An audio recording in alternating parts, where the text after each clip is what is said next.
மூன்றாவது, கணவனுடைய முழு செல்வத்தையும் பாதுகாத்தல், கணவனுடைய முழு செல்வத்தையும் நிர்வகித்தல். ஒரு பெண் ஒரு குடும்பத்துடைய அரசு, ஒரு குடும்பத்தை நிர்வகிக்கக்கூடிய பெண். அந்த பெண் தன்னுடைய தகுதியை அறிந்து செயல்பட வேண்டும். அந்த கணவன் சம்பாதிப்பதை சரியான முறையில் செலவழித்து சரியான முறையில் கணக்கை அந்த குடும்பத்திலே அமைத்தல் அந்த பெண்ணுடைய திறமை. அப்படி செய்தால் அந்த கணவன் அந்த மனைவியை நம்புவான்.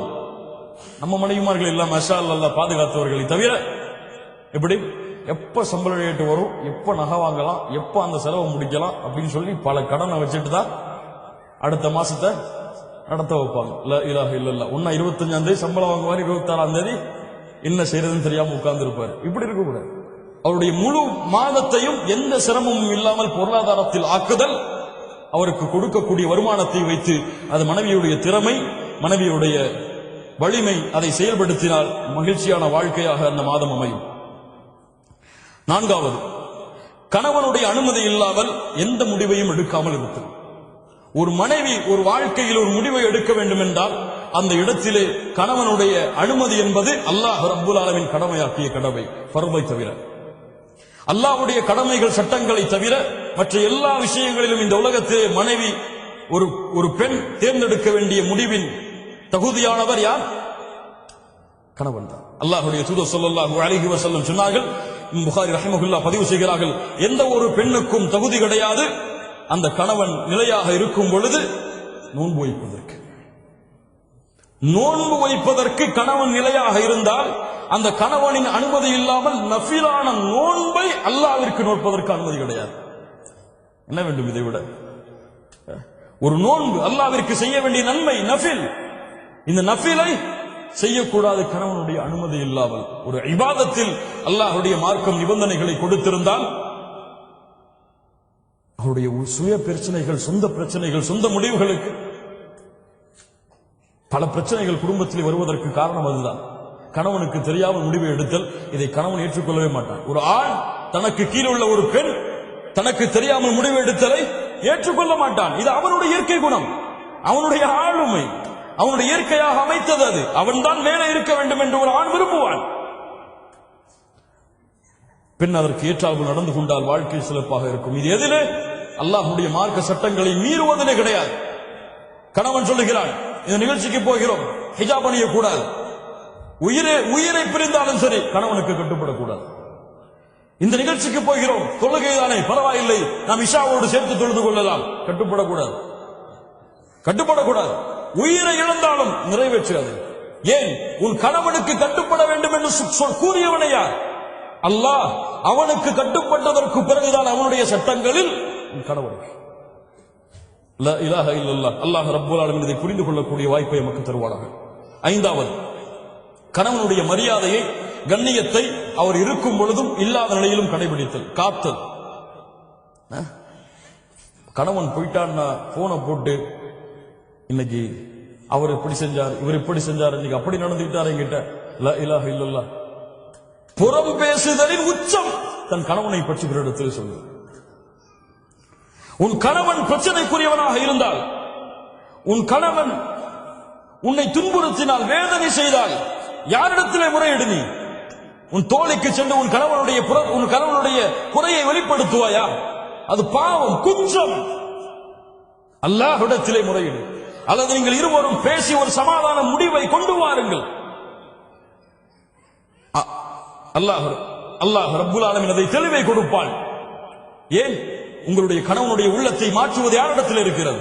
உங்களுடைய கணவனுடைய ஒரு குணம் உங்களுக்கு பிடிக்கவில்லை, கணவன் எப்போது பார்த்தாலும் எரிந்து விழுகிறாள், என்ன செய்வது?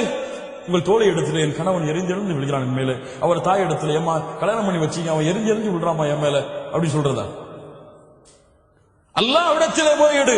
அல்லாஹ்வுடைய 2 விரல்களுக்கிடையே உள்ளங்கள் இருக்கிறது, அவன் நாடியவாறு மாற்றி அமைப்பான். அநீதம் இழைக்கப்பட்டால் அந்த அநீதம் செய்தவர்களுடைய பிரார்த்தனை அல்லாஹ் அங்கீகரிப்பான். உன் கணவன் உங்களுக்கு அநீதம் அளித்தால் அல்லாஹ்விடத்திலே அந்த அநீதத்தை நீதமாக மாற்ற பிரார்த்தனை செய்யுங்கள், அல்லாஹ் மாற்றுவார். ஆறாவது, என்ன இருந்தாலும், என்ன பிரச்சனை வந்தாலும், என்ன மனதுக்கு விருப்பம் இல்லாததாக இருந்தாலும் நேரடியாக அந்த கணவனிடத்திலே திறந்த மாதிரி பேசிவிடுறது, ஓப்பனா சொல்லிடுறது.